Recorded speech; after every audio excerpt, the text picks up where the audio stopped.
Hey guys, it's James here with Kickstarter Board Game Spotlight, and I have Ryan and Jody from Soul Last Days of a Star. Say hi, guys.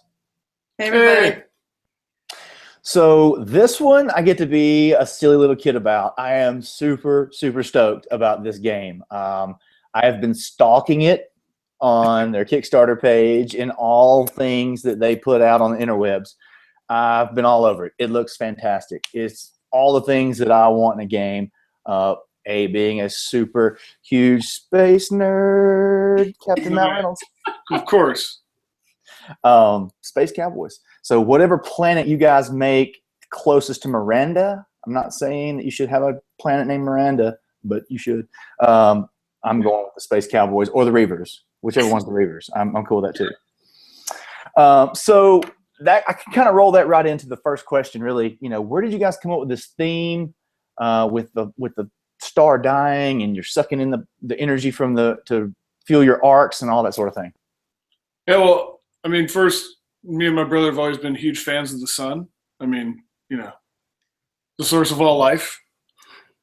We owe our existence to it. I don't know, there's also something sort of, like, in terms of like, we've never been very religious, but it's sort of like, it's sort of a deity, up in the sky. Like, it's just sort of, the whole idea of like the ancient cultures and sun worship, they're actually like that thing. Like that is the thing. So anyway, we love the sun, and I've always been kind of like fascinated with it and into it. And I think we just wanted a game where the board was the sun. That was actually the first motivation. We're like, that'd be the coolest game board ever. Just like a giant flaming orb in the sun. And then, so once we had that idea, that was like the basis of everything. We were like, well, all right, what would we be doing on the sun? What would be happening? And, like, It's a huge ball of energy. So right. Yeah. And my brother's he's a pretty dark guy, like he's always like, well, I mean, it's probably about to explode, like, and then we were in doom. Yeah, a lot of doom. And I think It gives life and then it takes it away. yeah, right, exactly. It is a give and take. I mean, it's right to take, to do what it wants to do. So anyway, we just started talking about what it would be like. I mean, what actions would you take? Yeah. How would we, with a basis of the sun being the board, how do you interact with it? Yeah, and also just like if it's the final days of the sun, like if everyone in the solar system knows the sun is about to go supernova, what would they be doing? I mean, what would that be like? I mean, most people on the planets would be freaking out and panic in every kind of apocalyptic scenario you can think of, Like, that's a whole different game. Right. We're not doing that game. We might do that game some point. Yeah. Like a hurricane party type thing? Yeah, right. You know about it. Yeah. But also like just the indomitable human spirit, and the drive to survival, and that even in the face of certain destruction and just, utter catastrophe, that there would still be some effort put to surviving, to getting out, to like the continuation of the human species, so that sort of drive is kind of the theme of the game. Like, like that drive exists all the time, but this is like kind of the ultimate disaster, you know what I mean? And in that, what would we be doing?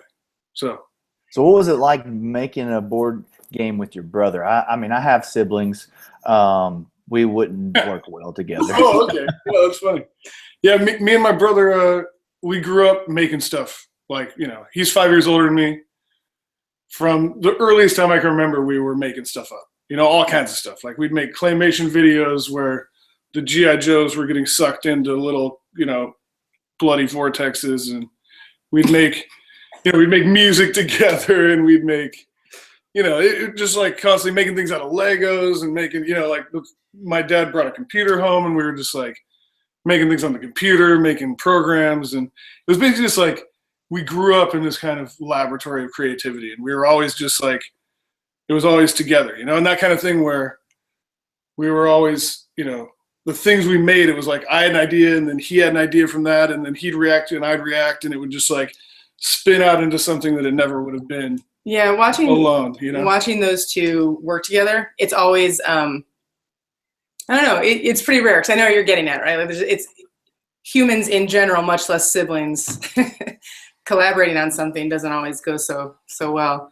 And these two actually add to each other and enhance each other. They're like kind of the true epitome of collaboration, where the sum is greater than the two parts, right? Or the whole is greater than the sum of the two parts. However the saying goes, yeah. Yeah. But they never block each other, and they never like throw each other's stuff out the window. It's always cool, that, and let's keep going. Like, what you said is awesome. Let's explore it. Yeah. Okay.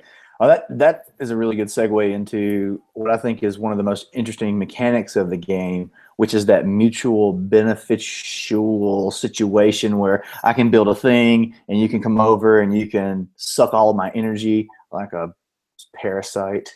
I'm going to kill all the people that take all of my stuff. So go into that a little bit. Tell me, it seems very unique. Well, that's interesting because, like, we grew up. My dad is a huge Hex Encounter war gamer. So we grew up with all the Avalon Hill war games, and like board games were a part of our life from as early as I can remember. We were always like, my daddy was like, I think he had kids so that we could play war games with him. I don't know, and he so we've played so many of those battle games, head to head attack, and there's so many of those exist because for some reason that seems to be a very like fixation of the it's like we almost play out our competitive instinct through.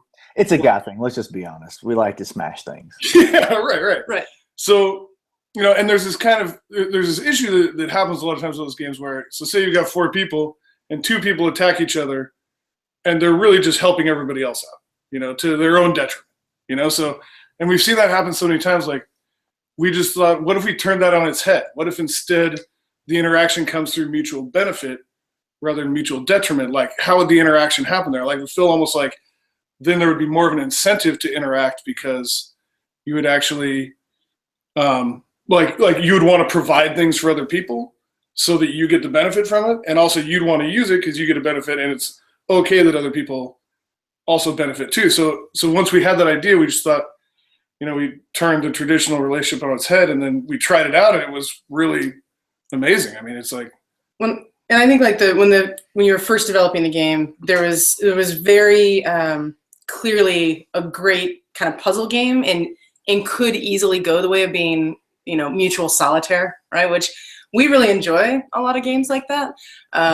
But Ryan and Sean were really clear from the start that they wanted a game with really heavy player interaction. And as they continue to talk about that, it was and also, how do we do that without it being battle, right? That seems to be the like default interaction. And that's not really these guys' jam when they play games anyway. They will play those games for sure. But the idea of that challenge, how do you make a heavily interactive game without conflict baked into the heart of it? Right, because I really think, like, for me, playing games is, I love puzzles, and I love the idea, like there's all those Euros where you're basically, everybody's building their own little thing in their own little world, and it's fun, but there's nothing more interesting than what other people can come up with, And all my favorite games end up being like, they're actually a vehicle for interaction between the people, and it's like, how can the sort of creativity and the mind of the person be expressed in a way that we can interact with each other, and how can the game kind of facilitate that, so making new ways to interact with people, like I almost see each game as like a different way to like facilitate interaction. So it's like exploring different ways for people to interact is a really interesting angle. Sure. Okay, so my next favorite part is that, so the opposite of Pandemic, where split the deck up into 5 sections and put one of the bad cards in. We take 13 cards, we put it in the deck, you shuffle it up, and it could be out of the first 20 cards, we get 13, we all die. Yeah, right. Yep. And that was really important too, because like I feel like the Pandemic thing is like, sure, there's bad things happening, but you also know that it's not really going to go down until a certain point. So you can kind of like postpone there's some comfort, there's the some urgency, whereas like we wanted that anxiety and that urgency from the very beginning. Like that's one of the most interesting dynamics, is how, as the game goes on, that anxiety really accelerates almost, because like you start out, you're drawing a couple cards, but then as people get deeper and they're drawing more cards, activating more things at once, sometimes you're drawing 6, 7, like sometimes 9 cards, and it's just like, it just takes off and everybody realizes all of a sudden they're like, oh man, this thing's gonna go. Like, I actually kind of love it when hurry. I love it when like people in the first 10 minutes of the game we draw 2 or 3, and people freak out. They're like, what? Wait, what? I haven't even done anything yet. And it's like, I know this, but there's a star that's about to go supernova. Right, exactly. You know, that's the kind of thing. Like, it's scary. I like that it's like we don't have control over that, you know. And actually, the things we're doing are triggering it. Like, I like that possibility always exists. You know, like if you knew that you shuffled in the last 5 cards and everybody wouldn't have to worry till then. You know, but the fact that it could end anywhere, and also you'd have to adjust. You know, like so every game's not different. It's not the same length. Like, you know, a lot of times, like I have this classic thing where I play games and my strategy is always like longer than the game. You know, so I'm like if this game went on for like 5 more turns, this whole thing would be amazing. It works out great for me, actually. Yeah, right. But as it is, like in this one, you don't know how long it's going to be necessarily, so you kind of have to like adapt and be like, wait, if this really is about to end, then I have to get to it right now. I have to, you know. Yeah. So you have to adjust and adapt to what you think the game length will be. So when the star goes supernova, is it who has the most points at that moment who wins, or is it everyone has to get past a certain point and then it's who wins the best? No, it's just who's ever furthest along escapes just in time. Yeah, Okay. you might win with 4. Yeah. Great. I love killing my friends. I hope I Oh, yeah. You'll have plenty of opportunity. That's another what I love about what Ryan was just talking about, where it's such a variable time frame that you can really attempt to burn the clock, right? So if you jump out to an early lead, your whole strategy might shift to how do I just waste as many cards as possible, but that might not work, right? And so every game there's a little bit of a it's really variable, so you do have to be really adaptive, and it's great to see everyone kind of, I don't know, one of the nice things I've noticed in all the demos that we've done is people at the end of the game, if their strategy didn't work out, they still were so engrossed by it and really like fascinated by what everyone else is doing that, you know, it's not one of those, I've yet to see anyone get truly, you know, butthurt by losing the game. Is more they're like, oh, you made this like critical key decision a turn ago, that was amazing, I wasn't waiting for this, that, and there's a lot of discussion around why people did what they did. Yeah, that's awesome.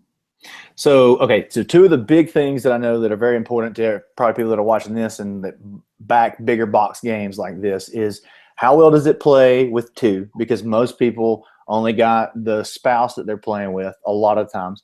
And then even the more lonely people of the world, the solo variant that I saw that was just unlocked. So you want to touch on those 2 things real quick? Yeah, totally. So it's funny because me and my brother developed it together. So for the first couple months, it was just a 2-player game. And I remember like our early discussions were, you know, this is getting cool, but we've never even tried it with more. We've never tried it with 4. Some with 3. Or 5, yeah. And we're like, will it even work? We were worried if it would even work with more, you know? So we were actually like, the first time we played with multiple players, we were pleasantly surprised that it actually worked out, you know? And it actually, you know, I feel like the 2-player is still one of my favorite ways to play. It feels a lot different. It takes a different kind of attitude because, you know, when you have more players, then when it's not your turn, more things are happening. You know, there's more of an opportunity for people to be using your stuff. There's more people going across your gates. So, you're receiving. Yeah, you gain more when it's not your turn. So if there's only one other player, then there's less you're going to get passively from the rest of the players because there's only one, right? So it becomes much more.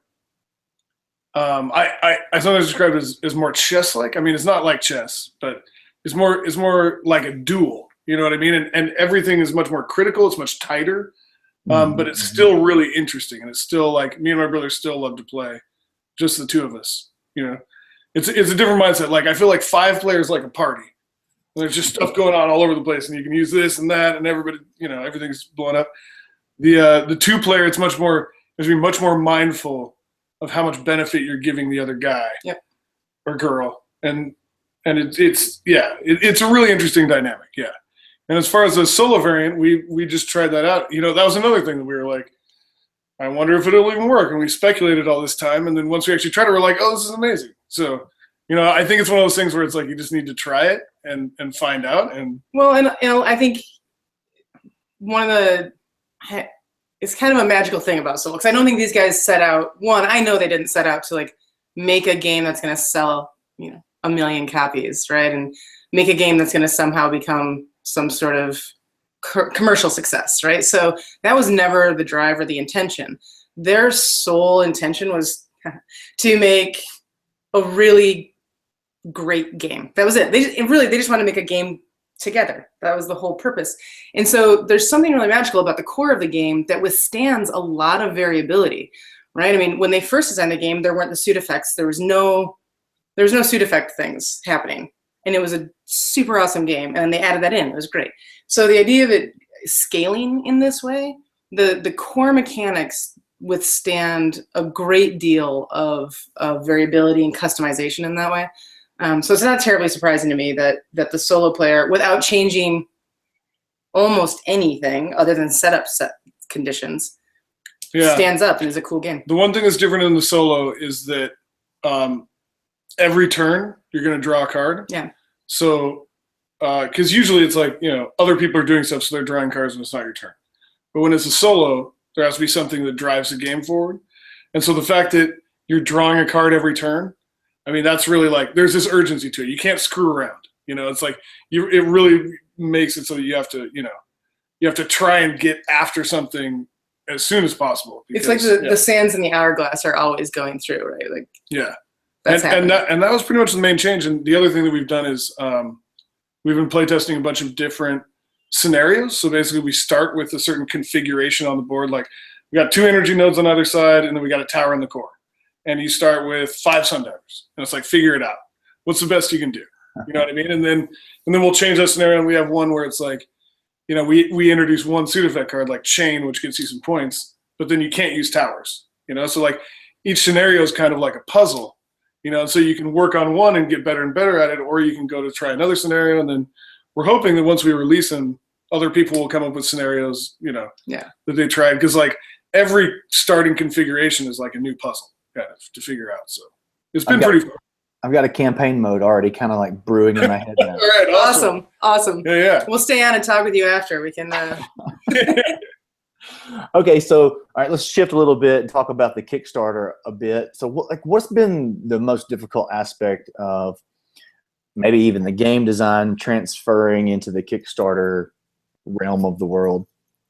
Well, I mean, that's very interesting. Like they're very different things, like, and I would say that's actually one of the most interesting parts about the whole process is like, when we were designing the game, it's one thing. We're just making stuff up. We're creating things. I mean, that's like that's our wheelhouse. That's where we really shine, So like shifting into like making something, for the world and like getting very public. Yeah. Like when it's more of a project and it's more like you have to bust some stuff out that's not necessarily creative. You just have to do stuff because it needs to be done. It's like, it's a much different activity, and so the Kickstarter has been, it's been amazing because I think this is like, maybe the most public thing we've ever done. You know what I mean? Like all of a sudden, like it went from like me and my brother with this thing scrawled on butcher paper into like, all of a sudden to people all over the world that are like excited about it and it's talking crazy. to us about it, giving us feedback and asking questions. And it's like, oh man, that's a lot of people. Well, hi everybody,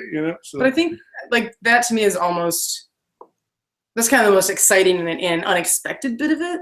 So, but almost, I wouldn't call that, certainly not difficult anyway, because obviously we love talking about the game, as you can tell.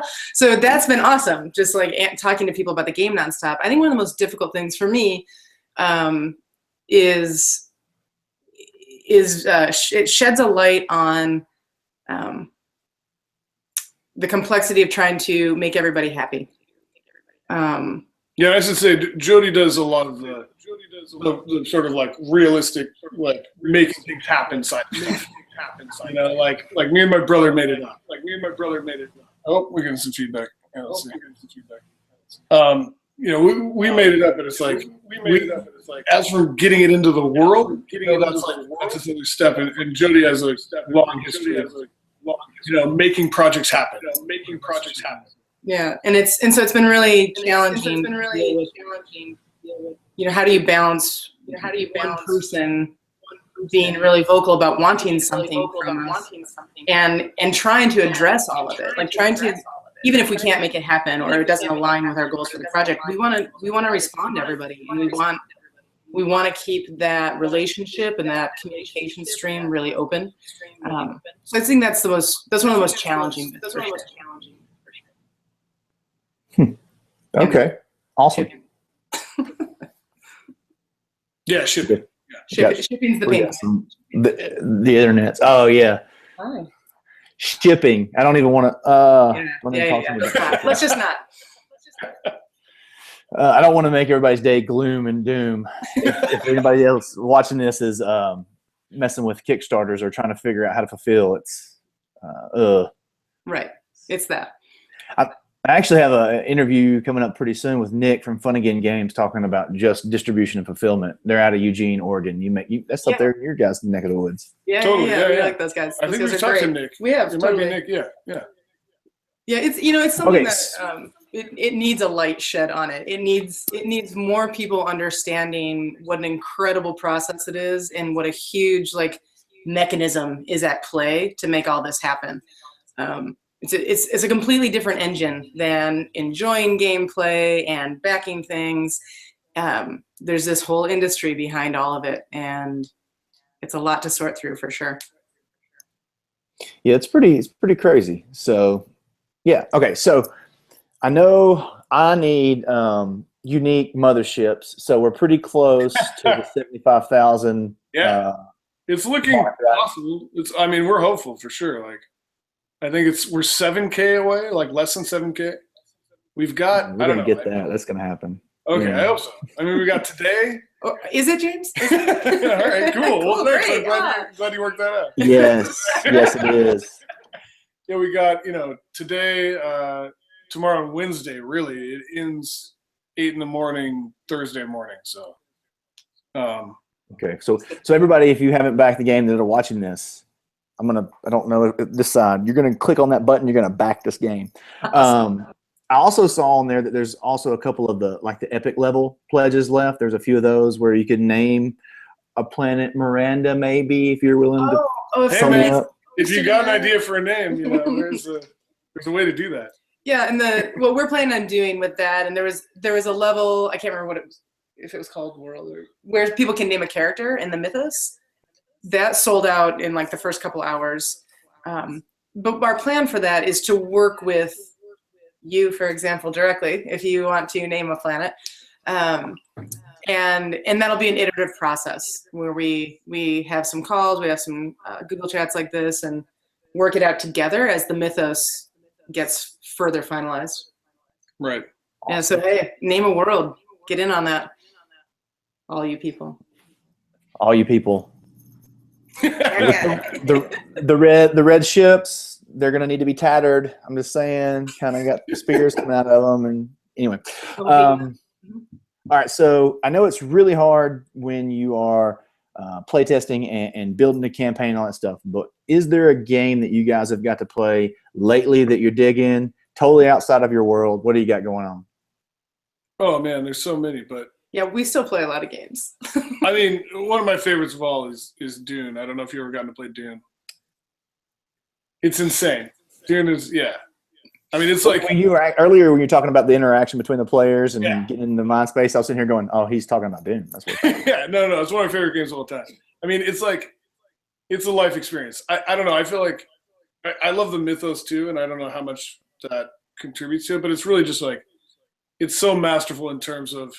I don't know how they did that in terms of it's like everyone's almost playing a different game, and yet it's the intersection between them all and the interaction between them all, and every game is different, and it's always just some crazy thing happens, and I don't know, it's amazing. I don't even care if I win when I'm playing that. I just nuke the shield wall, and screw somebody over. That's all. My favorite thing is if I get the las gun and the shield in my hand at the same time, and then I just send one guy into a stronghold, I'm like, or you don't even have it. You just send one guy in there as if you do and just freak him out. You know what I mean? It's just the wheels within wheels. I never get sold. Another one, me and my dad and brother still love High Frontier.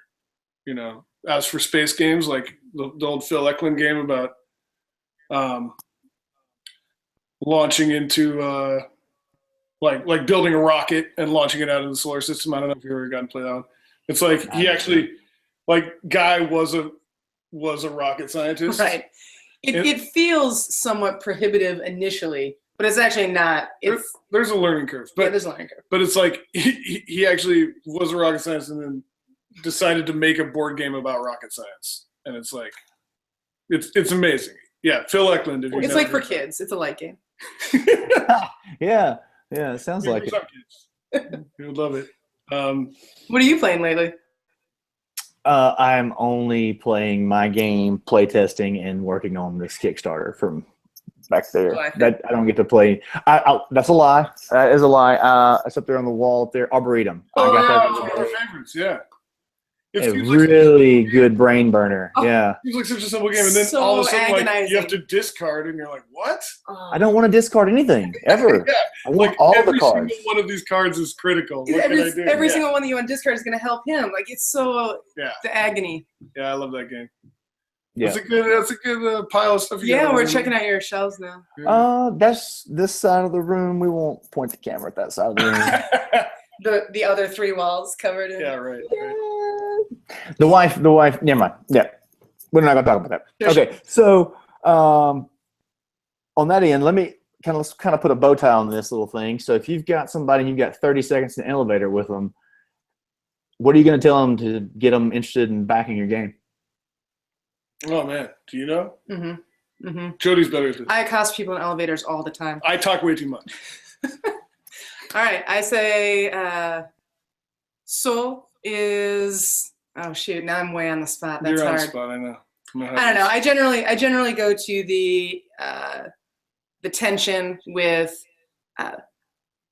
We need energy to survive, to get out of the solar system. Ironically, you can only get it from the sun itself, which hastens the end. And so that tension builds throughout the game. And the mutual benefit element is really unique, but only one will survive. Awesome. I know that's normally the marketing side of me would watch the video on the Kickstarter page, and I'd say, guys, it's got to be 2 minutes or less, or nobody's going to watch it. And y'all's is 4.5 minutes. And so when I started watching, I started like shaking my head. I'm like, oh no, guys, no. And then I was just like this the whole time. Like I didn't even care that it was 4.5 minutes. You guys did a great job telling the story and kind of laying out that feel. And kudos to your artists and your video editors and all those people. They did a great job. We are super fortunate to have some remarkably talented people willing to help us long before we knew if we would fund or not. So yeah, we're really, really lucky to have friends who make videos and played the game and wanted to do art for it. So it was cool. Like Jeff just came over with a bunch of stage lights and turned our front room into a movie studio. I was like, what? How does that's pretty helpful. Yeah, it was super helpful. Yeah. Normally you're writing a check for that, but yeah. So. It was good. And then we played Barony. That was our thank you to him. We played Barony with him. We'll play a game with you. That's I need to work out some deals like that. It doesn't translate, no. All right, guys. Well, this has been awesome. You guys obviously you're already funded, so you're gonna be able to put this thing out in front of everybody, which is awesome. But I think this thing's probably gonna grow legs even after your Kickstarter, and whatever option you have to get extra copies, you probably need to be talking to your manufacturer about that. So. That's the next part of the process. Yeah, we're talking to it. We're in communication. Yeah. And James, thank you. I've said it before on your page, but you do such a tremendous service to the whole board game community, and it's so very, very clearly comes from a good place. Like your energy is fantastic and so positive that we really appreciate what you're doing. Oh, shucks. Thanks. Truly. All right. So that's it. Thanks, Spotlight family. Y'all guys get out there and back a Kickstarter project, especially Soul. And we need 75,000. We need some unique ships and happy gaming. So bye, guys. Thanks, James. Bye. See ya.